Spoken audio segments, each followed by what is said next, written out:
আর যেইগুলো একটু শুকিয়ে আছে সেইগুলো একটু আগে আলাদা করে ফেলো। শুকিয়ে কিছু নেই, মানে যেইগুলোকে একটু যেগুলো শুকনো আছে সেগুলো হাত দিতে হবে। হ্যাঁ না, ভিজে মালগুলোকে একটু সরিয়ে দাও, তাহলে ওটার সঙ্গে থেকে আরো বেশি নেমে যাবে।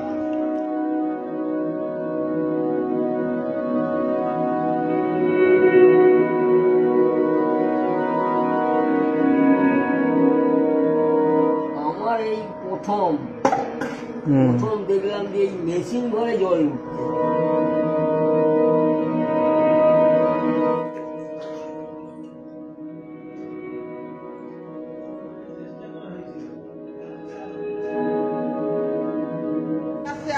আরো আস্তে, আরো আস্তে।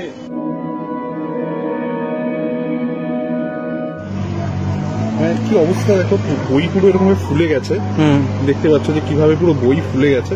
এই যে লেটারিংটা প্লাস্টিকের, এই যে ল্যামিনেট করা প্লাস্টিকটা রয়েছে উপরে, জাস্ট মোড়কের নামটাই পুরো প্লাস্টিকের সাথে লেগে উঠে গেছে।